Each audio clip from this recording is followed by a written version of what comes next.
Hello friends, আসসালামু আলাইকুম। আমি Emon Hasan and welcome to my channel day with Viper. আজকে আমি আমাদের শরীয়তপুর ট্যুরের সেকেন্ড ভিডিও নিয়ে হাজির হলাম। এখন আমরা আছি শরীয়তপুরের শফিক হাজী মোড় নামক একটি স্থান। এখানে প্রতিদিনই বিকালবেলায় মানুষ হাওয়া খেতে আসে এবং যে কোনো অকেশনে এখানে অনেকেই পরিবার নিয়ে ঘুরতেও আসে। তো আমরা এখানে 20 থেকে 25 মিনিটের মতো আড্ডা দিব, তারপর রওনা হব ইঞ্জিনিয়ার ঘাটের দিকে। কেননা পদ্মা নদীর যে কোনো ঘাটই কিন্তু খুব সুন্দর, আর এছাড়াও আনলিমিটেড বাতাস তো সবসময়ই বয়ে যায়। তো শফিক হাজীর মোড় থেকে ইঞ্জিনিয়ার ঘাটে যাওয়া পর্যন্ত সাথেই থাকুন।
আমরা বিলাসপুর ব্রিজ পার করে এসেছি এবং কাজিয়ারচর বাজারের দিকে যাচ্ছি।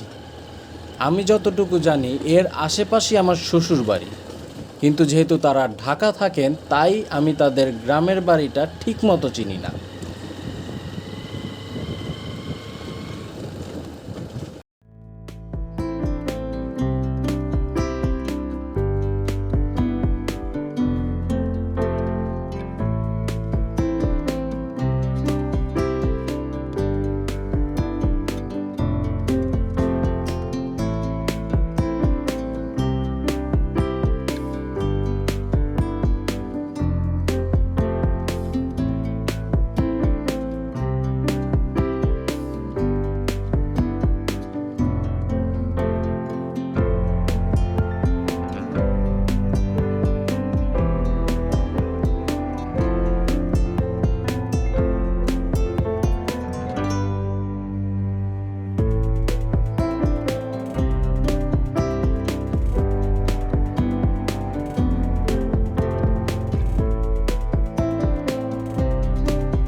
ভুল রাস্তা না, এটা হইলো এই জায়গার ভিউ একটু নিলাম, বুঝছস?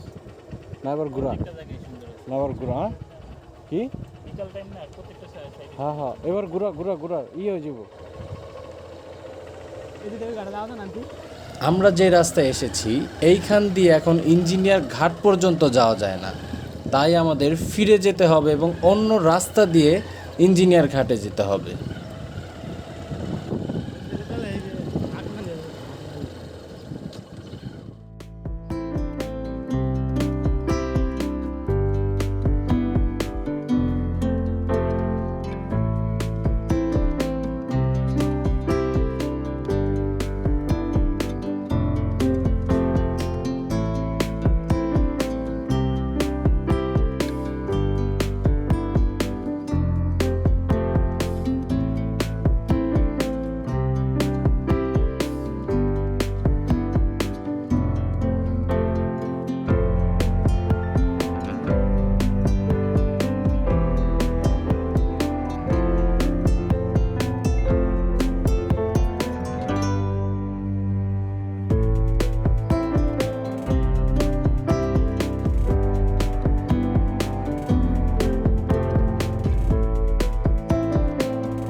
এটা কি ইঞ্জিনিয়ার ঘাট?